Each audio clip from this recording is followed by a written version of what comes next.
Mi madre fingió la muerte de mi padre durante 30 años. Me hizo crecer visitando una tumba que nunca tuvo ningún cuerpo, mientras él vivía a solo 4 horas de distancia con una nueva familia, todo porque ella no podía soportar la humillación de ser abandonada por otra mujer. El ataúd estaba vacío cuando finalmente obtuve la exhumación judicial, después de meses luchando con la burocracia del sistema legal brasileño, que parecía determinado a proteger más a los muertos que a los vivos. 30 años visitando religiosamente una tumba que nunca tuvo ningún cuerpo. 30 años llevando ramos de siemprevivas irónicamente nombradas para un hombre muerto que nunca existió. 30 años arrodillada en ese suelo húmedo hablando con una lápida de mármol negro que mentía con la misma naturalidad con que mi madre respiraba, cada letra grabada en la fría piedra siendo un eslabón más en la cadena de engaño que aprisionó mi vida adulta en una falsa narrativa sobre pérdida y superación. El sepulturero, un hombre anciano de manos callosas llamado Seu José, que había trabajado en ese cementerio durante 4 décadas y probablemente había participado en el funeral original, me observaba con esa inquietante mezcla de auténtica lástima y mal disimulada curiosidad morbosa, mientras yo literalmente me derrumbaba allí mismo sobre el suelo embarrado. En medio del cementerio municipal, en una mañana de octubre especialmente fría y húmeda, donde la niebla parecía haber sido invocada por la propia naturaleza, para añadir drama a una escena ya desbordante de tragedia, con manos temblorosas, sucias de tierra mojada que se pegaba bajo mis uñas como evidencia física de la mentira que acababa de desenterrar, y la certeza absolutamente devastadora de que toda mi vida adulta, cada elección importante que había tomado desde los 15 años, había sido meticulosamente construida sobre una mentira monumental que mi propia madre había orquestado con la precisión quirúrgica de una psicópata funcional disfrazada de amor maternal protector. Señor, ¿está bien? ¿Quiere que llame a alguien? Hay agua aquí en la oficina si desea. Preguntó con esa voz ronca y compasiva de alguien que había pasado décadas respirando el aire pesado y melancólico de los muertos, lidiando diariamente con el dolor ajeno, pero raramente presenciando un colapso emocional de tal magnitud. Pero ¿cómo podría explicarle a un extraño, incluso a uno tan familiarizado con la muerte, que acababa de descubrir a través de un agujero vacío en el suelo, que mi padre no solo no estaba muerto, que nunca había sido enterrado en ese espacio sagrado que yo trataba como un santuario personal, sino que probablemente estaba en algún lugar distante, quizás en una playa, quizás en una montaña, viviendo la vida que conscientemente eligió construir lejos de mí, mientras yo crecía visitando su supuesta tumba todos los domingos después de la misa de las 10, siempre la misa de las 10 porque era a la que le gustaba asistir cuando aún formaba parte de mi vida, el sonido metálico hueco de la pala del Señor. José golpeando el ataúd vacío todavía resuena en mis oídos como una campana desafinada en una catedral abandonada. Ese sonido específico de madera hueca, que no contiene nada más que aire viciado y mentiras, reverberando por el cementerio silencioso excepto por el graznido distante de los buitres que parecían burlarse de la ironía de buscar a un muerto donde nunca hubo muerte. Cada golpe de la pala siendo como un puñetazo al estómago, que me recordaba cada costosa flor que dejé en ese suelo durante 3 décadas. Cada palabra susurrada entre sollozos a un padre que nunca estuvo allí para escuchar. Cada promesa infantil y luego adulta hecha a un fantasma que en realidad estaba tan vivo como yo. Quizás riendo en un círculo de amigos. Quizás ni siquiera recordando que tenía una hija llamada Elena, que lloraba su inexistente muerte con la devoción de una viuda de guerra. Mi madre siempre contaba la misma historia elaborada con detalles que ahora me doy cuenta fueron cuidadosamente seleccionados para desalentar cualquier cuestionamiento. Decía que murió en un accidente automovilístico absolutamente terrible, en una carretera desierta y mal iluminada en el interior de Minas Gerais. En una de esas traicioneras curvas de la Serra da Mantiqueira, donde la niebla y la lluvia se combinan para crear trampas mortales. Que el coche había rodado tantas veces por la pendiente que el cuerpo se volvió tan irreconocible que el forense recomendó encarecidamente tener un ataúd cerrado en el velorio para evitar el trauma visual a familiares y amigos, que era mejor así. Era mejor así, Elena. Conserva la imagen de él sonriendo, no necesitas ver lo que ese accidente hizo. Repetía con esa voz melancólica perfectamente ensayada que temblaba en los momentos exactos para parecer auténtica. Ojos llenándose de lágrimas que ahora sé son tan falsas como billetes de $3. Y ahora, 3 décadas después, finalmente entiendo el significado doble perversamente cruel de esa maldita frase que pronunció cientos, quizás miles de veces a lo largo de los años cada vez que intentaba cuestionar detalles sobre el accidente o pedir ver el informe policial que ella afirmaba haber perdido en una mudanza. La lluvia comenzó a caer en el momento exacto en que el sepulturero confirmó, con un grave asentimiento, lo que mi corazón ya había sospechado desde que encontré esos documentos, pero mi mente se negaba rotundamente a aceptar, como si el universo tuviera un mórbido sentido del humor, y quisiera añadir capas adicionales de drama digno de una telenovela mexicana a una escena que ya era suficientemente devastadora por sí misma sin necesidad de efectos especiales naturales.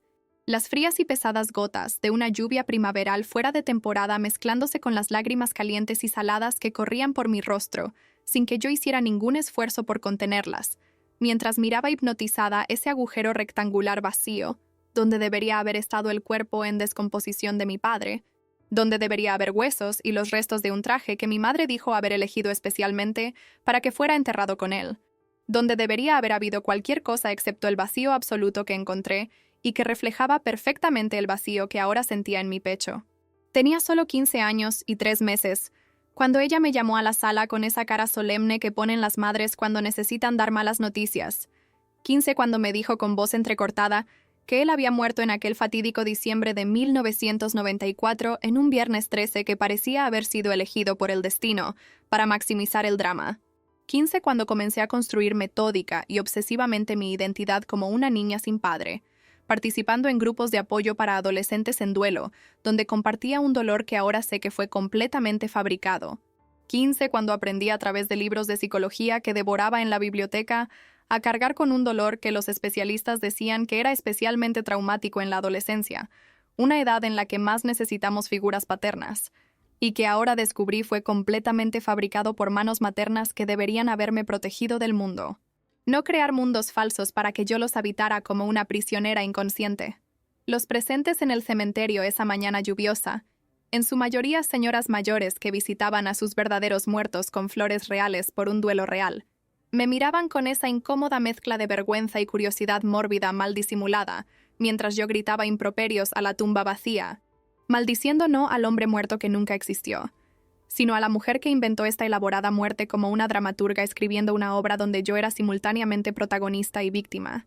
Me hizo vivir con ella durante tanto tiempo como si fuera una compañera de piso no deseada pero ineludible, moldeando cada aspecto de mi personalidad adulta alrededor de una ausencia que nunca necesitó existir si dos personas hubieran tenido el mínimo valor moral para ser honestos sobre un divorcio o separación, como millones de parejas hacen cada día sin tener que matar a nadie simbólicamente. Todo comenzó 3 meses antes de ese fatídico día en el cementerio, en una tarde aparentemente ordinaria de julio, cuando encontré por pura casualidad, de esas que te hacen cuestionar si realmente existe algo como el destino, un viejo cargo bancario perdido en medio de una pila caótica de papeles amarillentos que mi madre guardaba obsesivamente. Era un recibo de pago de pensión alimenticia fechado precisamente 5 años después de la supuesta muerte de mi padre, con su nombre completo como pagador y el monto exacto que solía aportar mensualmente cuando aún éramos una familia. Mi madre estaba viajando a São Paulo para someterse a un tratamiento médico experimental para la artritis reumatoide, y me había pedido con esa voz dulce que usa cuando necesita favores que organizara algunos documentos importantes para propósitos fiscales. Nunca podría haber imaginado en sus peores pesadillas que yo sería lo suficientemente curioso para mirar en esa específica caja de zapatos vieja y polvorienta en el fondo del armario de la habitación de invitados, escondida detrás de mantas de invierno, aquella que siempre dijo contenía recuerdos demasiado dolorosos para revisitar pero demasiado preciosos para tirar. Una descripción que debería haber levantado mis sospechas hace años. El papel estaba amarillento por el tiempo y con bordes ligeramente comidos por polillas, pero la fecha estaba tan clara como si hubiera sido escrita ayer con el propósito específico de destruir mi vida. 15 de marzo de 1999. 5 años y 3 meses después del accidente que supuestamente se había llevado su vida en esa maldita curva en las montañas. Mi corazón comenzó a latir tan violentamente que genuinamente pensé que iba a tener un ataque cardíaco allí mismo, solo en la polvorienta habitación de mi madre, rodeado de cajas y más cajas de mentiras meticulosamente documentadas y organizadas como si ella fuera una contadora del engaño. Comencé a saquear todo con la energía maníaca de alguien buscando sobrevivientes entre escombros, cada cajón revelando nuevos horrores, cada caja siendo una caja de Pandora personal, cada sobre olvidado o intencionalmente escondido, conteniendo más evidencia del fraude emocional monumentalmente cruel que había sido perpetrado contra mí, y era como si una presa que contenía 3 décadas de mentiras finalmente se hubiera roto bajo el peso de su propia podredumbre, recibos de depósitos mensuales con cantidades consistentes, comprobantes de transferencias bancarias con la regularidad de un reloj suizo, extractos de cuentas mostrando retiros en ciudades donde él no debería existir, incluso una carta suya escrita con esa caligrafía inconfundible, preguntando por noticias sobre mí y mencionando orgullo por mis logros académicos, fechada en el 2003, 9 años después de haber muerto. La caligrafía era absolutamente inconfundible. Esa escritura peculiarmente inclinada hacia la derecha, como si las palabras tuvieran prisa por llegar al final de la línea. Las mismas F elaboradas y J sin punto que conocía de las tarjetas de cumpleaños que religiosamente me enviaba cuando era niño, antes de morir en ese maldito diciembre que ahora sé nunca ocurrió. El suelo de parqué de madera parecía licuarse bajo mis pies cuando encontré, en la parte trasera de una carpeta acordeón irónicamente etiquetada «Documentos importantes», una foto relativamente reciente. Él visiblemente mayor pero innegablemente vivo, abrazando a una elegante mujer rubia que no conocía y a un joven que parecía tener unos 20 años en ese momento. Todos sonriendo en una habitación decorada para Navidad. En el reverso, escrito a mano con bolígrafo azul en cuidadosa caligrafía femenina. Carlos, Regina y Fernando. Navidad 2015. Que vengan muchas más. La náusea vino instantánea y violentamente como un puñetazo al plexo solar. Corrí tropezando con muebles hacia el baño más cercano y vomité hasta que absolutamente nada quedó en mi estómago, excepto bilis amarga y rabia líquida que quemaba mi garganta como ácido. ¿Cómo puede alguien hacerle esto a su propia hija? ¿Cómo una madre mira a los ojos llorosos de su hija durante 30 años consecutivos? 3 décadas enteras de mentiras diarias. ¿Y mantiene una farsa de proporciones épicas con la naturalidad de respirar?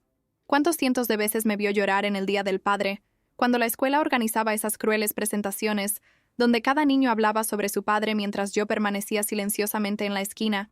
¿Cuántas veces me consoló cuando dije entre sollozos que daría cualquier cosa para que él estuviera vivo para verme graduarme de la secundaria con honores, ingresar a la Universidad Federal en primer lugar, defender mi tesis de maestría, casarme con ese novio que ella nunca aprobó, tener mis propios hijos que nunca tuve porque tenía miedo de morir y dejarlos huérfanos como yo? Y ella sabía. Siempre supo. Cada segundo de cada minuto, de cada hora de cada día, durante 30 años, que él estaba vivo en algún lugar construyendo una nueva vida, mientras yo me pudría en una vida definida por su ausencia. La confrontación con mi madre ocurrió tan pronto como regresó de su viaje médico 2 días después.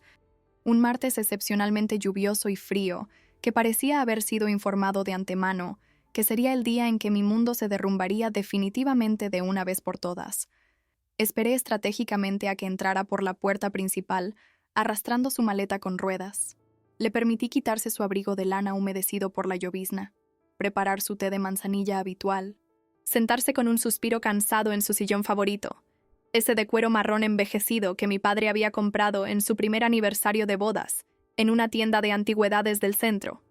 Profundamente irónico que hubiera conservado religiosamente el sillón durante 3 décadas, pero descartado al hombre como si fuera un desecho reciclable. «Necesitamos hablar de papá», dije con una voz que no reconocí como mía, grave y fría como la piedra, y vi en tiempo real cómo la sangre abandonaba su rostro tan rápidamente que pensé que podría desmayarse, sus manos comenzando a temblar ligeramente mientras dejaba la taza en la mesa lateral. Intentó desesperadamente disimularlo. Preguntó de qué demonios estaba hablando con esa voz aguda de alguien a punto de entrar en pánico.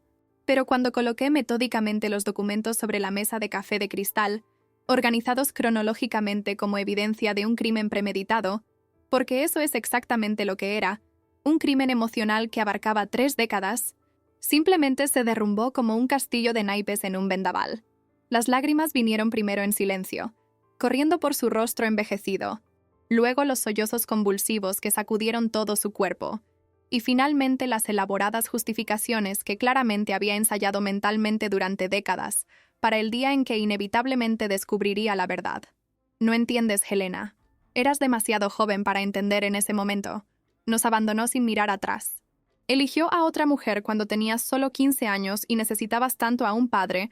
Se fue un domingo por la mañana diciendo que iba a comprar pan y nunca regresó. Dejó solo una nota cobarde diciendo que había encontrado el amor verdadero. Pero eso no explicaba ni comenzaba a justificar la elaborada mentira. No hacía aceptable el funeral completamente falso con ataúd vacío y flores reales. El certificado de defunción falsificado que descubrí después. Los años y años de luto fingido que ella me ayudó a cultivar como si fuera un jardín venenoso. Era más fácil para ti, hija mía, creer que estaba muerto, que saber que conscientemente eligió no estar en tu vida, que prefirió otra familia por encima de nosotras, dijo entre sollozos. Y esas palabras cortaron más profundamente que cualquier hoja afilada, porque revelaban la profundidad de su egoísmo disfrazado de protección maternal. Más fácil exactamente para quién. Para ella, que no necesitaba explicar el humillante abandono a familiares y amigos. Para ella, que podía interpretar el papel de la viuda sufrida pero fuerte en lugar de la esposa patética, abandonada por una mujer más joven. La discusión escaló rápidamente como un incendio forestal en temporada de sequía. 3 décadas de mentiras acumuladas explotaron en esa sala como dinamita emocional.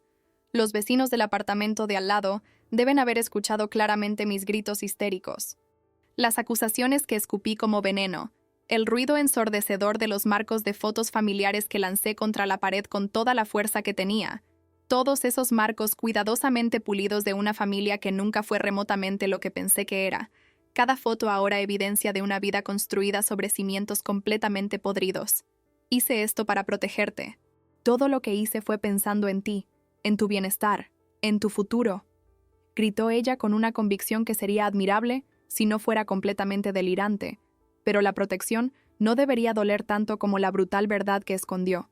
La protección no debería hacerme cuestionar obsesivamente cada recuerdo de la infancia, cada momento supuestamente feliz, cada lágrima derramada por un fantasma que estaba vivo y respirando a menos de 200 kilómetros de distancia.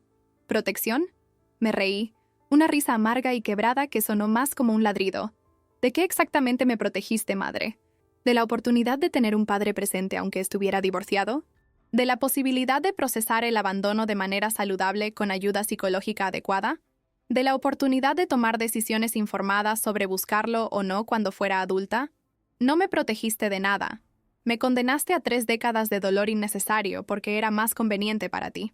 La búsqueda obsesiva de él comenzó el día después de esa devastadora discusión, armada con un nombre completo que ahora sonaba extraño pero familiar, una ciudad que descubrí a través de mi propia investigación de extractos bancarios, y una determinación que rayaba en la obsesión maníaca de alguien que necesita mirar al monstruo a los ojos para creer que existe.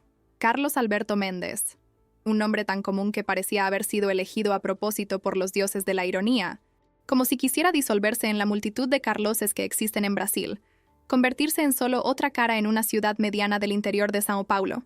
La ciudad no estaba remotamente tan lejos como había imaginado, solo 4 horas en coche por carreteras bien mantenidas. 4 horas que pasé ensayando obsesivamente lo que diría cuando finalmente lo viera, imaginando su rostro envejecido cuando me reconociera, oscilando violentamente entre la ira volcánica que hervía en mi pecho y la desesperación infantil de una niña que solo quería entender por qué su padre eligió desaparecer, entre querer abrazarlo hasta que se asfixiara y querer golpearlo hasta que mis manos sangraran. La dirección llegó demasiado fácilmente en la era digital. Una rápida búsqueda en Google. Luego cuentas de redes sociales de su nueva familia que claramente no estaban preocupadas por la privacidad. Fotos y más fotos de barbacoas dominicales, cumpleaños elaborados, graduaciones orgullosas. Fernando, mi medio hermano cuya existencia desconocía por completo, se había graduado en Derecho el año anterior en una costosa universidad privada. Y ahí estaba mi padre resucitado, sonriendo a su lado sosteniendo el diploma, orgulloso como nunca pareció estarlo de mí, presente de una manera que nunca fue para mis logros. Todo lo que nunca fue y nunca sería para mí cristalizado en una sola foto de Facebook. Regina, la esposa sustituta, parecía genuinamente agradable en las fotos. El tipo de mujer que organiza elaborados almuerzos familiares los domingos y recuerda no solo cumpleaños, sino también fechas conmemorativas menores, que envía mensajes de buenos días con flores virtuales. ¿Sabía ella de mi existencia? ¿Era una cómplice consciente o una víctima inconsciente del mismo hombre? Su casa aparecía en varias fotos desde diferentes ángulos. 2 pisos en un estilo colonial modernizado, jardín meticulosamente bien cuidado con rosales y una fuente ornamental. Una de esas casas que grita, aquí vive una familia tradicional feliz y estable, a cualquiera que pase por la calle. La ironía me golpeó como una bofetada en la cara. Mientras yo crecía en una casa donde el dolor pendía sobre todo como una niebla tóxica, donde mi madre transformó nuestra vida en una especie de santuario mórbido para un hombre muerto que no existía, él estaba construyendo exactamente la vida doméstica perfecta de un comercial de margarina que debería haber tenido con nosotros si hubiera tenido el mínimo coraje moral de un hombre decente. Decidí conscientemente que no le notificaría mi llegada. Aparecería sin previo aviso, tal como él había desaparecido sin advertencia, no dándole la oportunidad de preparar excusas elaboradas, o peor aún, huir nuevamente como el cobarde que evidentemente era.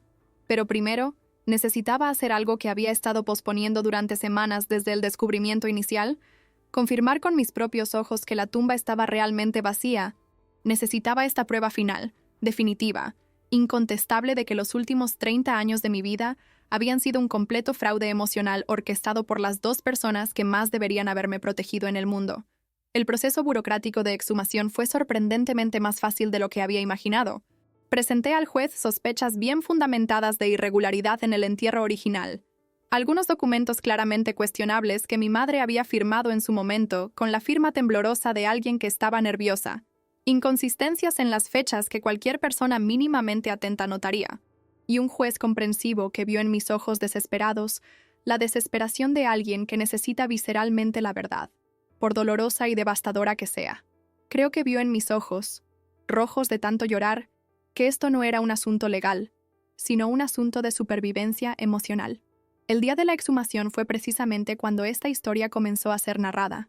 Cuando el ataúd vacío de caoba que mi madre dijo que había costado una fortuna, confirmó con el ensordecedor silencio del vacío lo que mi corazón ya sabía, pero se negaba rotundamente a aceptar por completo sin evidencia física. El sepulturero, el mismo señor José, quien probablemente había participado en el funeral original hace 3 décadas y debió haber sabido siempre que estaba enterrando un ataúd vacío, no pareció ni remotamente sorprendido por el resultado. Me hace pensar obsesivamente sobre cuántos otros secretos mórbidos guarda ese cementerio en su suelo sagrado. ¿Cuántas otras familias viven con un dolor completamente inventado por conveniencia o cobardía? Después de la devastadora pero necesaria confirmación, me quedé sentada en mi auto durante interminables horas, completamente incapaz de encender el motor y conducir, incapaz de procesar racionalmente la magnitud absurda de la mentira que había sido el fundamento de mi vida adulta. Llamé a mi mejor amiga desde la universidad, Carla, pero cuando contestó alegremente no pude articular una sola palabra. Solo llorar convulsivamente por teléfono, mientras ella preguntaba cada vez más preocupada qué estaba pasando. ¿Cómo le explicas a alguien, incluso a tu mejor amiga, que acabas de descubrir a través de un agujero vacío en el suelo de un cementerio que tu padre está vivo después de 3 décadas? ¿Cómo articulas que tu madre orquestó un funeral completamente falso, compró una tumba real, una lápida de mármol italiano, flores cada semana, flores cada día de los difuntos, creó un elaborado ritual de luto que duró 30 años? La lluvia seguía cayendo con fuerza, tamborileando en el techo del coche como si marcara el ritmo acelerado e irregular de mi respiración, que rozaba la hiperventilación. Fue allí, en ese estacionamiento del cementerio con la ropa aún sucia de tierra húmeda y el alma destrozada, donde tomé la decisión definitiva. Lo encontraría al día siguiente, lo miraría a los ojos y exigiría explicaciones detalladas. No de la madre que mintió compulsivamente durante 3 décadas, sino del padre que permitió ser borrado de mi existencia, que aceptó morir simbólicamente para mí a cambio de una nueva vida con una nueva familia. Pasé el resto de ese día conduciendo sin rumbo por las carreteras que rodean la ciudad, deteniéndome solo para repostar y comprar agua, como si el movimiento constante pudiera de alguna manera ayudarme a procesar lo improcesable, aceptar lo inaceptable. La mañana siguiente llegó simultáneamente demasiado rápido y demasiado lento. No dormí ni un minuto. Pasé toda la noche mirando fijamente al techo texturizado, revisando obsesivamente cada recuerdo de infancia con mi padre, buscando desesperadamente señales que debería haber visto pero que mi mente infantil no fue capaz de procesar. ¿Había estado más distante en los últimos meses antes de morir? Hubo discusiones susurradas que no entendí en aquel momento pero que ahora tenían sentido.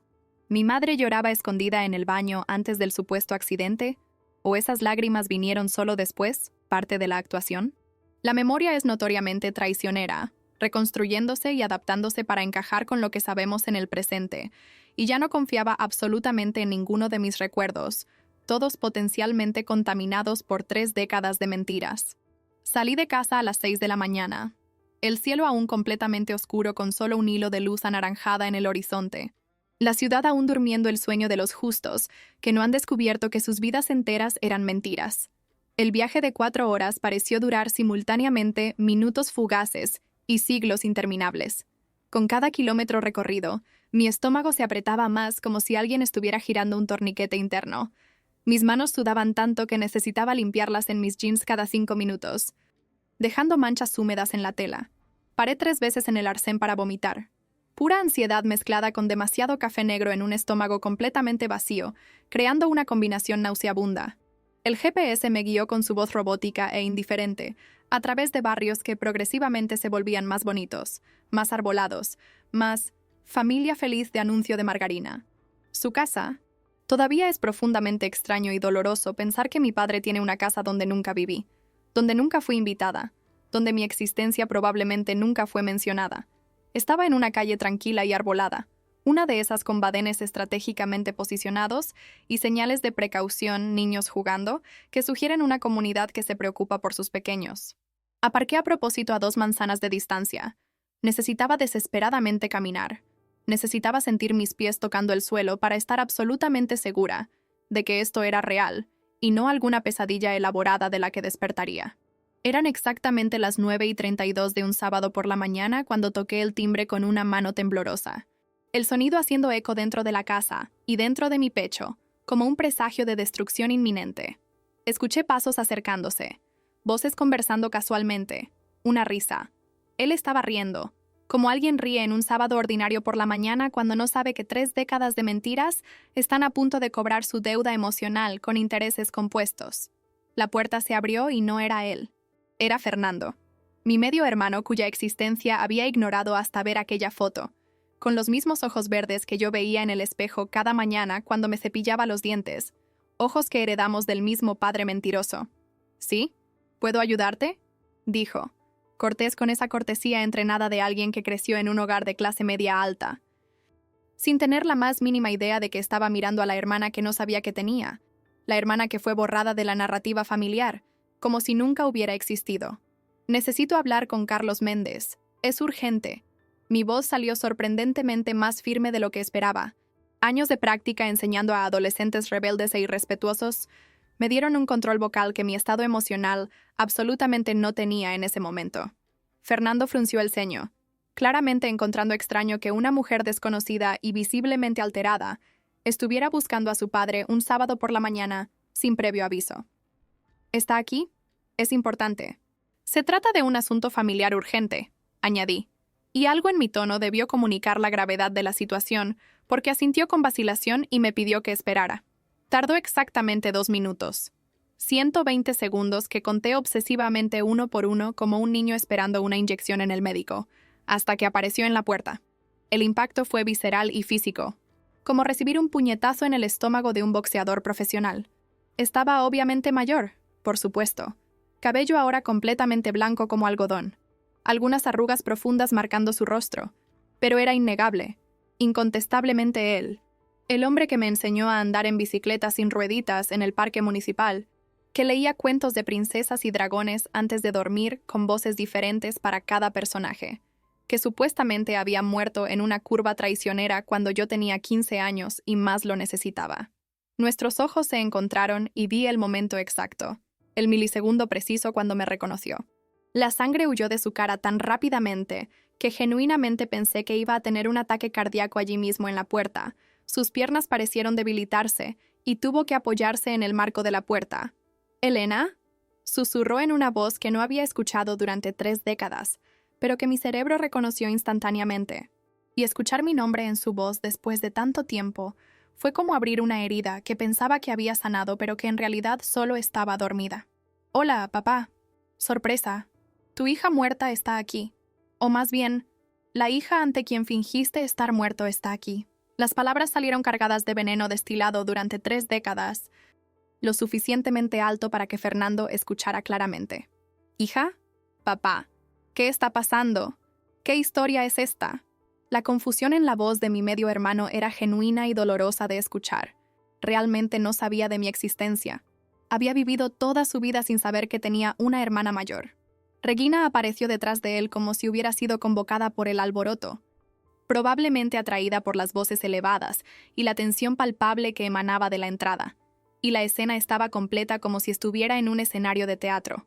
La primera familia que abandonó frente a frente con la segunda familia que construyó sobre las ruinas de la primera. Creo que es mejor si hablamos dentro, no aquí en la puerta para que los vecinos vean, dijo mi padre con la voz temblorosa de alguien que sabe que ha llegado el juicio final. Y fue la primera vez en 30 años que estábamos de acuerdo en algo. Su sala de estar era exactamente como en las fotos de Facebook que había estudiado obsesivamente. Sofás beige impecables como si nadie se sentara realmente en ellos. Una alfombra persa que claramente costaba más que mi coche. Marcos de fotos en cada superficie disponible, documentando meticulosamente una vida feliz de la que nunca fui ni sería parte. Me senté deliberadamente en el sillón más alejado de todos, necesitando desesperadamente espacio físico, distancia emocional, una ruta de escape si mi cuerpo decidía que necesitaba huir. Regina sirvió café con manos visiblemente temblorosas. La buena anfitriona manteniendo rituales sociales incluso en medio del apocalipsis familiar, mientras Fernando alternaba su mirada confusa y cada vez más horrorizada entre yo y su padre, tratando desesperadamente de armar el rompecabezas con piezas que no parecían encajar. Quizás deberían sentarse antes de que comience, dije, sorprendentemente tranquila ahora que el momento finalmente había llegado, como dicen que las personas se calman antes de las grandes tormentas. Soy Elena, la hija que Carlos tuvo en su primer matrimonio, la hija a quien fingió que estaba muerta durante 30 años. 30 años visitando una tumba vacía, 30 años de terapia para lidiar con el duelo, 30 años de una vida construida sobre una mentira. El silencio que siguió fue tan denso y pesado que parecía succionar el oxígeno de la habitación. Regina dejó caer la taza con estrépito, el café caliente manchando la cara alfombra persa, pero nadie hizo ningún movimiento para limpiarla. ¿Primer matrimonio?, logró decir con una voz una octava más alta de lo normal, bordeando la histeria. ¿Estuviste casado antes? ¿Tienes una hija? ¿Una hija adulta? Fernando estaba pálido como el papel, procesando en tiempo real que toda su vida también había sido construida sobre mentiras, aunque diferentes a las mías.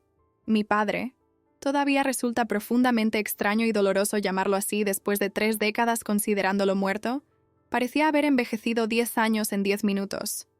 Las arrugas de su rostro profundizándose como surcos. Elena, ¿cómo me encontraste? Tu madre dijo que habías aceptado. Se detuvo abruptamente, dándose cuenta demasiado tarde de lo que estaba a punto de admitir. ¿Que yo qué? Que me había reconciliado con tu muerte fabricada. ¿Que había superado el duelo falsificado? Visité tu tumba vacía cada semana durante 30 años, papá. ¡Cada semana! A veces iba 2 veces por semana cuando la añoranza se hacía más fuerte. Mi voz fue aumentando gradualmente de volumen hasta que prácticamente estaba gritando. Mis puños tan apretados que mis uñas dejaron marcas profundas en mis palmas, cada palabra saliendo cargada de 3 décadas de dolor concentrado. ¿Sabes cuántas sesiones de terapia tuve para lidiar con el duelo, papá? 143 sesiones documentadas, además de las informales, los grupos de apoyo, los retiros espirituales intentando aceptar tu muerte. ¿Sabes cuántos momentos importantes de mi vida fueron marcados, manchados, definidos por tu ausencia fabricada? Mi graduación de secundaria, donde lloré en el baño porque no estabas allí para verme recibir la medalla de mejor estudiante. Mi defensa de maestría, donde dediqué la disertación a tu memoria. Mi boda que no sucedió porque tenía un miedo patológico a perder a alguien que amaba como te había perdido a ti. Y tú estabas aquí, a 4 horas de distancia, construyendo álbumes de fotos con tu familia de reemplazo, asistiendo a graduaciones, cumpleaños, navidades, pascuas, días del padre. Oh, la ironía de los días del padre. Mientras yo llevaba flores a un agujero vacío en el suelo, Regina se levantó abruptamente como si hubiera recibido una descarga eléctrica. Su rostro anteriormente pálido, ahora rojo de una rabia que reconocí íntimamente. Era la misma rabia que sentí cuando descubrí la verdad. La furia de descubrir que décadas de tu vida fueron construidas sobre cimientos podridos. Carlos, dime ahora mismo, mirándome a los ojos, que esto no es verdad. Dime que no fingiste estar muerto para tu propia hija. Dime que no pasaste 30 años. 30 años, dejando que una niña, una adolescente, Una mujer adulta creyera que estabas muerto mientras construías una vida conmigo basada en mentiras fundamentales. Su voz temblaba de una manera que reconocí. Era la misma forma en que temblaba la mía cuando confronté a mi madre, oscilando peligrosamente entre lágrimas y violencia. Fernando también se puso de pie, sus puños apretados reflejando los míos. La similitud genética entre nosotros dos, haciéndose aún más obvia en nuestra ira compartida. Papá, ¿qué está diciendo ella? ¿Es esto verdad? ¿Tienes otra hija que cree que moriste hace 30 años? Por un momento fugaz pero revelador, pensé que mi padre podría intentar huir de nuevo. Vi sus ojos medir instintivamente la distancia hasta la puerta como un animal acorralado calculando rutas de escape. Pero entonces sus hombros cayeron en una derrota que parecía haber esperado 3 décadas para manifestarse, y se hundió en el sofá como si sus huesos se hubieran licuado. Marta dijo que era mejor así. Comenzó en una voz tan baja que tuvimos que inclinarnos para oír, y me reí. Una risa amarga, seca, sin ningún rastro de humor, que cortó el aire como una navaja. Marta, mi madre, ustedes dos, los adultos responsables de mi existencia, decidieron que era mejor así sin jamás, ni una sola vez en 3 décadas, preguntarme a mí qué pensaba que era mejor. Decidieron que una huérfana fabricada era preferible a una hija de padres divorciados. Eligieron la narrativa de mi vida como si yo fuera un personaje en una novela que estaban escribiendo, no una persona real con derecho a la verdad. Solo tenías 15 años, Elena. Eras una adolescente rebelde, pasando por esa fase difícil. ¿Cómo podía explicarte que me había enamorado de otra mujer? ¿Que dejaba a tu madre después de 17 años de matrimonio? ¿Que había conocido a Regina en una conferencia y todo había cambiado? Su voz adoptó un tono defensivo que me enfureció aún más. ¡Hablando conmigo!, exploté con tanta fuerza que todos en la habitación se estremecieron. Siendo honesto, siendo un padre real aunque divorciado, haciendo terapia familiar, mediación, cualquier cosa excepto fingir estar muerto. Millones de padres se divorcian cada día en Brasil y en todo el mundo, sin necesidad de fingir su propia muerte. Pero no, ustedes dos eligieron el camino más cobarde, el camino que era más fácil para ambos, que preservaba la reputación de mi madre como esposa devota y te permitía comenzar una nueva vida sin la carga de una complicada hija adolescente. Regina lloraba ahora, lágrimas silenciosas corriendo por su rostro mientras abrazaba a Fernando, que parecía completamente perdido, en shock, como si el mundo que conocía hubiera sido reemplazado por una realidad alternativa y distópica. «La dejaste creer que estabas muerto», repitió Regina como un mantra, como si necesitara verbalizarlo para procesar la magnitud de la crueldad. «Durante 30 años, Carlos. 30 años. Toda nuestra vida juntos. Nuestro matrimonio. El nacimiento de Fernando. Todo construido sobre el cadáver emocional de una niña de 15 años. La historia completa salió en pedazos durante las siguientes 2 horas, como extrayendo fragmentos de vidrio de una herida. Doloroso, necesario, dejando cicatrices permanentes, intercalada con lágrimas de todos los presentes. Acusaciones que volaban como proyectiles.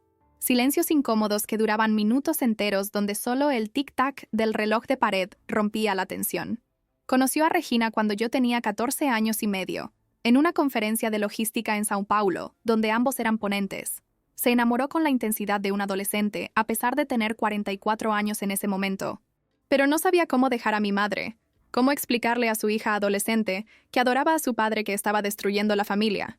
Mi madre descubrió la aventura a través de mensajes en su teléfono celular. Nueva tecnología en ese momento. Él no sabía que quedaban registrados. Y creó un escándalo épico. Amenazó con contarle a toda la familia tradicional y religiosa. Arruinar su reputación en el pequeño y conservador pueblo donde vivíamos, donde todos conocían a todos. Y los chismes viajaban más rápido que la luz. La solución insana y cruel que idearon una madrugada de diciembre. Él desaparecería sin dejar rastro. Ella diría que murió en un trágico accidente para preservar su dignidad y evitar el escándalo. Él enviaría suficiente dinero cada mes para nuestro mantenimiento. La pensión alimenticia disfrazada que encontré en los documentos. Un pacto de muerte simbólico sellado con documentos falsos y un ataúd vacío. «Quise buscarte», dijo con lágrimas en los ojos que no me conmovieron en absoluto. «Tantas veces estuve a punto de contactarte, especialmente en tus cumpleaños, en Navidad, cuando tu madre enviaba fotos tuyas por correo en los primeros años. Pero ella siempre decía que estabas bien, que habías seguido adelante, que sería demasiado cruel aparecer después de tanto tiempo y destruir la vida que habías construido basada en el duelo. Decía que habías encontrado paz en mi muerte, que resucitar sería peor que dejar las cosas como estaban. ¿La vida que construí? Me reí otra vez, esa risa que raspaba mi garganta como vidrio molido. Construí una vida sobre una tumba vacía, padre. Me he definido como huérfana desde los 15 años. Basé cada decisión importante en tu ausencia. ¿Sabes por qué me convertí en maestra? Porque siempre decías que la educación era el legado más importante que podíamos dejar, y quería honrar tu memoria. ¿Sabes por qué nunca me casé a pesar de tener 3 prometidos que me propusieron matrimonio? Porque tenía un miedo patológico a perder a alguien como te perdí a ti, excepto que no te perdí. Te desechaste a ti mismo como basura reciclable. Fernando interrumpió con su voz de abogado, emergiendo a pesar del obvio shock emocional. Esto es abandono emocional. Es un delito según el Código Civil. Hay jurisprudencia. Podría demandar a ambos, padre. Su madre también es penalmente responsable por el fraude, falsificación de documentos públicos, fraude emocional, daño moral severo. Miré a mi medio hermano con una mezcla agridulce de gratitud y profunda tristeza. En otra línea temporal, en una realidad donde los adultos hubieran sido honestos, podríamos haber crecido juntos, peleado por juguetes, compartido secretos, sido cómplices. No vine aquí por una demanda, Fernando. Vine por respuestas, y creo que he tenido todas las respuestas que necesito para entender qué clase de personas son mis padres. Me levanté con piernas que temblaban como gelatina, pero sosteniéndome por pura fuerza de voluntad, cada músculo de mi cuerpo protestando contra el movimiento. Los 3 necesitan hablar urgentemente sobre el castillo de mentiras en el que viven. Regina, lamento haber entrado en tu vida como un huracán. No merecías descubrir de esta manera que tu marido es un cobarde patológico. Fernando. Hice una pausa, mirando al hermano que nunca tuve pero siempre quise. Lo siento por ti también. No es tu culpa haber nacido en una mentira. Crecer sin saber que tenías una hermana que podría haber sido tu mejor amiga. Caminé hacia la puerta con pasos que parecían ocurrir en cámara lenta. Cada paso, una decisión consciente de dejar atrás esa vida de película alternativa, de elegir la dolorosa verdad sobre la cómoda mentira. Mi padre se levantó en un movimiento repentino. Dio un paso vacilante en mi dirección, su mano extendida como intentando sostener humo. Elena, por favor, podemos intentar hablar con calma. Podemos intentar construir algo, cualquier cosa. ¿Intentar qué exactamente? Me giré, enfrentándolo por lo que sabía sería la última vez, memorizando cada detalle del rostro que había envejecido prematuramente en mis recuerdos. ¿Intentar ser padre e hija después de 3 décadas? Este barco no solo se ha hundido, padre. Este barco nunca existió. Tomaste tu decisión el día que preferiste ser un fantasma en lugar de un padre divorciado. Tú los elegiste. Elegiste esta vida de mentiras. Elegiste ser un cobarde. Ahora vive con las consecuencias, como yo viví con las consecuencias de tu cobardía durante 30 años. Regina me siguió hasta la puerta, sus pasos vacilantes sobre el suelo de baldosas de porcelana que crujía ligeramente. Elena, dijo suavemente con una voz ahogada por las lágrimas que aún no había derramado. Gracias por decirme la verdad. Sé que no pudo haber sido remotamente fácil venir aquí, exponerte así, revivir todo esto. Miré a esta mujer que no era culpable de absolutamente nada excepto enamorarse del hombre equivocado, que estaba descubriendo en tiempo real que su esposo de 3 décadas era un mentiroso compulsivo, tal como yo descubrí que lo era mi madre. Ten cuidado, dije con una frialdad que me sorprendió. Es excepcional desapareciendo cuando las cosas se ponen difíciles. Tiene práctica. Salí de esa casa sin mirar atrás, pero podía sentir visceralmente 3 pares de ojos observándome desde la ventana de la sala. 3 vidas que acababan de implosionar como la mía había implosionado hace 3 meses. En el auto, conduje 2 cuadras de forma automática antes de necesitar detenerme abruptamente, apartándome hacia la cuneta sin siquiera revisar el espejo retrovisor. Las lágrimas llegaron como una tormenta tropical amazónica, violenta, incontrolable, purificadora, llevándose los escombros de 3 décadas de dolor reprimido. Lloré con una intensidad que asustaría a cualquier persona que caminara por la calle. Sollozos que venían del centro de mi ser, por la niña de 15 años que perdió a su padre un viernes 13 de diciembre, por la mujer de 45 años que descubrió que nunca necesitó perderlo, por la familia que podríamos haber sido, si 2 adultos supuestamente maduros hubieran tenido el mínimo valor moral para ser honestos sobre un divorcio común. Mi teléfono vibraba insistentemente. Mensaje de texto de mi madre. ¿Dónde estás, Elena? Necesitamos hablar urgentemente. Puedo explicarte mejor. Puedo hacerte entender. Otro de un número desconocido con un código de área diferente. Probablemente Fernando. Elena, soy yo, Fernando. Conseguí tu número del directorio telefónico en línea después de que te fuiste. ¿Podemos hablar cuando estés lista? Tengo 1000 preguntas y creo que eres la única que puede tener respuestas verdaderas. Apagué mi teléfono completamente. No estaba ni cerca de estar lista para ninguna de esas conversaciones. El viaje de regreso fue un borrón cinematográfico de carretera pavimentada. Lágrimas intermitentes que nublaban mi visión y me obligaban a parpadear rápidamente, y una extraña sensación de ligereza que ni esperaba ni entendía completamente. Era como si el peso de cargar un falso duelo durante 30 años, más pesado que el plomo, finalmente hubiera sido quitado de mis hombros, reemplazado por un dolor diferente, más agudo como un cuchillo recién afilado, pero al menos honesto, real, basado en hechos y no en elaboradas ficciones. Me detuve en una deteriorada gasolinera al costado de la carretera para recargar combustible y principalmente para lavarme la cara hinchada de tanto llorar. La encargada, una señora mayor con cara de quien ha visto mucho en la vida, me miró con genuina preocupación maternal. ¿Está todo bien, querida? ¿Te gustaría un poco de agua? ¿Café? Casi me río histéricamente. Nada estaba bien, absolutamente nada. Pero al mismo tiempo, por primera vez en 3 décadas, las cosas finalmente eran brutalmente verdaderas. Lo estará. Respondí con una convicción que me sorprendió. Y quizás, solo quizás, era cierto. En casa, encontré a mi madre sentada en el porche como un centinela, visiblemente envejecida años en solo unos días. Su postura curvada como alguien cargando el peso del mundo, o al menos el peso de 3 décadas de mentiras. ¿Fuiste a verlo? No era una pregunta, era una afirmación resignada. Me senté a su lado en la mecedora que crujió bajo mi peso, 2 mujeres destruidas por la misma monumental mentira, pero de maneras fundamentalmente diferentes. ¿Por qué, mamá? Dame una razón real, honesta, sin esa tontería de protección maternal. ¿Por qué convertir un divorcio en muerte? ¿Por qué 3 décadas de teatro? Ella suspiró, un sonido que llevaba 3 décadas de peso, culpa, arrepentimiento tardío, orgullo, dijo finalmente después de minutos de silencio. Maldito orgullo femenino herido. No podía soportar psicológicamente la idea de ser la esposa abandonada por una más joven, la pobrecita a la que todos señalarían y susurrarían, mira, su marido la cambió por un modelo más nuevo. Era más fácil, más socialmente digno ser la fuerte, sufriente pero respetada viuda. Y después de que la mentira comenzó y echó raíces, ¿cómo dar marcha atrás?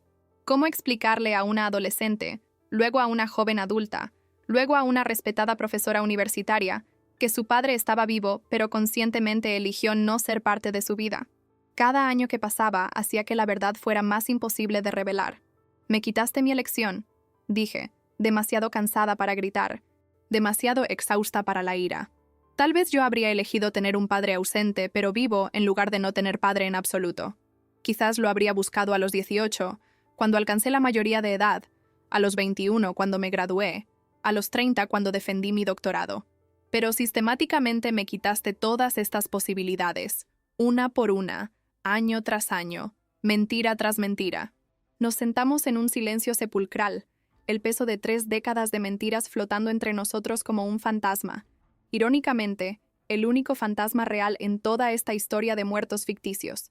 El padre Antonio apareció al día siguiente, justo después de la misa matutina, su rostro marcado por la culpa católica multiplicada por 3 décadas.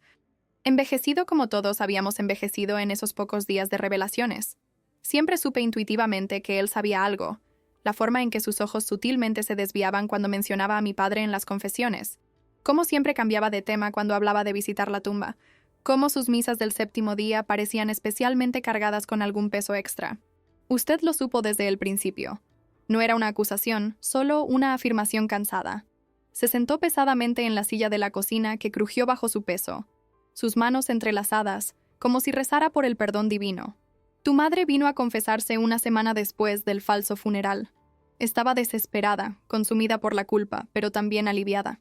Le dije que contara la verdad inmediatamente.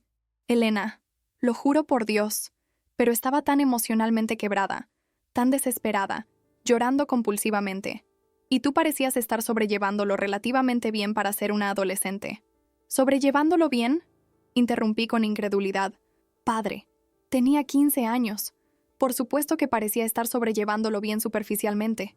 Los adolescentes son maestros en ocultar el dolor profundo detrás de máscaras de normalidad.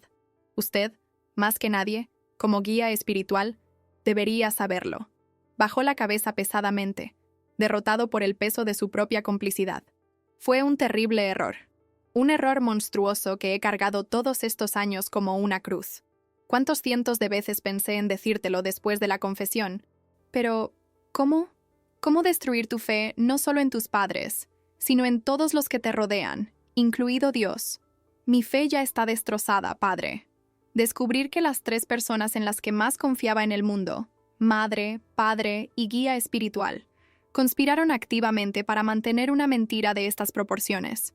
¿Cómo puedo volver a confiar en alguien? ¿Cómo puedo creer en algo? No tenía una respuesta adecuada. Nadie la tenía. Antes de irse se detuvo en la puerta, con la mano en el marco. Elena, tu padre enviaba dinero fielmente cada mes, pero también enviaba algo más. Tu madre no sabe que yo lo sé, pero intercepté a veces cuando ella viajaba y me pedía recoger su correo. Sacó del bolsillo interno de su sotana un sobre amarillento. Él te escribía cartas. Tu madre las quemaba todas metódicamente, pero esta la guardé. Pensé que un día... ¿Un día qué? Pregunté, tomando el sobre con manos temblorosas. Un día inevitablemente descubrirías la verdad y necesitarías desesperadamente saber que él pensaba en ti, aunque fuera demasiado cobarde para presentarse. Esperé a que se fuera. Observé desde la ventana hasta que desapareció en la esquina. Luego abrí la carta con el cuidado de alguien desactivando una bomba. La letra de mi padre, inconfundible incluso después de décadas, fechada hace 5 años. Elena, mi amada hija a quien no puedo llamar hija, hoy es tu 40º cumpleaños. Marco la fecha cada año en el calendario. Compro un regalo que nunca entregaré. Escribo cartas que sé que serán quemadas. Te imagino celebrando rodeada de amigos que has construido, quizás una familia propia que has creado, niños que me llamarían abuelos si supieran que existo.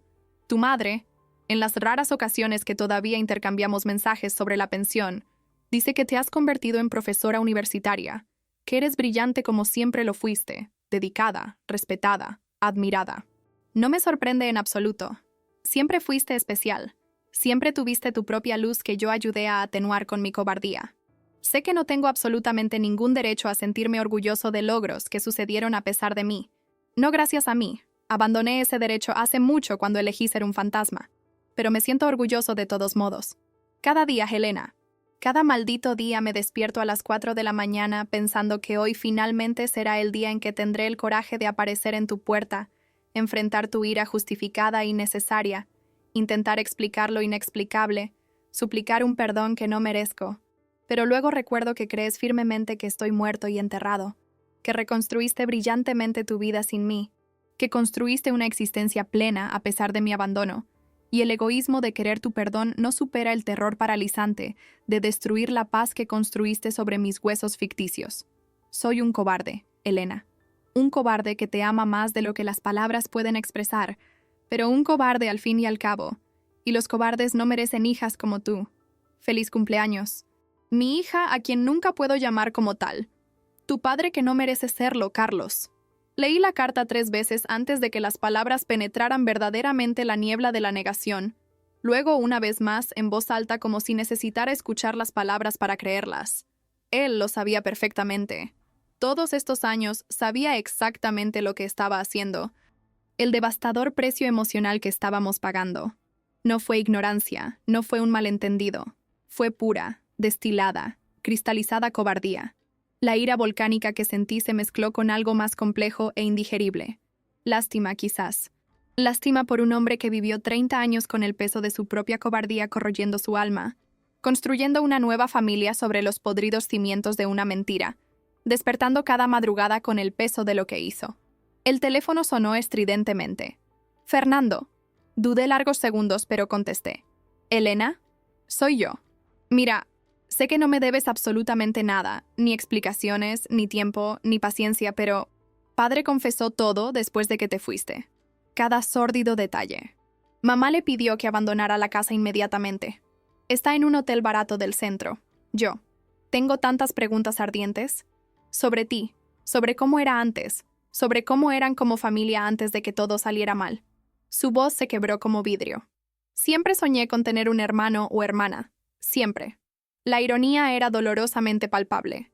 Ambos deseábamos desesperadamente tener un hermano, y siempre tuvimos uno, solo que no sabíamos de la existencia del otro, separados por mentiras y kilómetros. Fernando, dame unos días, por favor. Es demasiada información para procesar, para todos nosotros. Por supuesto, perdón, solo... ¿Estás bien? Quiero decir, pregunta estúpida, claro que no estás bien, pero... Estaré bien, interrumpí. ¿Y tú? Tratando de entender cómo mi padre, el hombre que me enseñó sobre la honestidad y el carácter, pudo hacer algo tan monstruoso. A ti, a tu madre, a nosotros también de alguna manera. También vivimos una mentira, solo que no lo sabíamos. Cada recuerdo feliz está ahora contaminado. Los días siguientes fueron un torbellino burocrático en medio del devastador caos emocional. Primero, la tumba eternamente vacía. Decidí paradójicamente conservarla. Parecía apropiado. Un monumento de mármol a la mentira. Un recordatorio de piedra de lo que el orgullo y la cobardía combinados pueden causar. Cambié la inscripción, sin embargo, en una decisión que causó escándalo en el cementerio, donde una vez decía en letras doradas: Carlos Alberto Méndez, amado padre, 1950-1994. Ahora simplemente dice: aquí yace una mentira de 30 años. Los marmolistas pensaron que me había vuelto loca, pero el pago en efectivo compra discreción y ejecución sin preguntas. Mi madre y yo comenzamos terapia intensiva, por separado y juntas, 2 veces por semana cada una. La terapeuta, doctora Marcia, una sensata mujer de 60 años con décadas de experiencia, no pudo ocultar completamente su conmoción cuando escuchó nuestra bizantina historia. En 40 años de práctica tratando con todo tipo de trauma familiar, nunca he visto nada remotamente parecido a esto, admitió. Las sesiones son dolorosamente necesarias, excavando capas geológicas de dolor, traición, pero también amor distorsionado, pervertido. Porque en el fondo, por muy equivocado y cruel que fuera, mi madre genuinamente creía, con la convicción de una fanática, que me estaba protegiendo. La mente humana es capaz de impresionantes gimnasias olímpicas para justificar sus acciones, y ella se convenció completamente de que un padre muerto e idealizado era mejor que uno ausente y real. Pero ahora ves, dijo la doctora Marcia en una sesión particularmente difícil donde mi madre lloró durante 50 minutos seguidos, que Elena pasó 30 años lidiando con ambos escenarios simultáneamente. Un padre ausente disfrazado de padre muerto. El dolor se duplicó, no disminuyó. Ella tuvo el abandono real más el dolor fabricado. Mi madre lloró durante 3 sesiones enteras después de esta revelación, un llanto que parecía venir de un lugar que había mantenido cerrado durante 3 décadas, protegido por capas de justificaciones.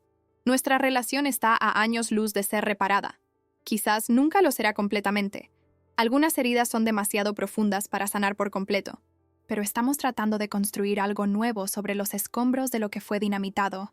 No una relación madre-hija tradicional como antes. Eso se perdió para siempre el día que decidió enterrar un ataúd vacío. Pero quizás 2 mujeres adultas heridas tratando de entenderse y tal vez algún día perdonarse.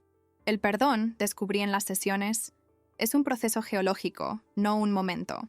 Algunos días me despierto y puedo ver a la mujer asustada y humillada que era, abandonada con una adolescente difícil, demasiado orgullosa para admitir el fracaso del matrimonio en una sociedad que juzga a las mujeres abandonadas.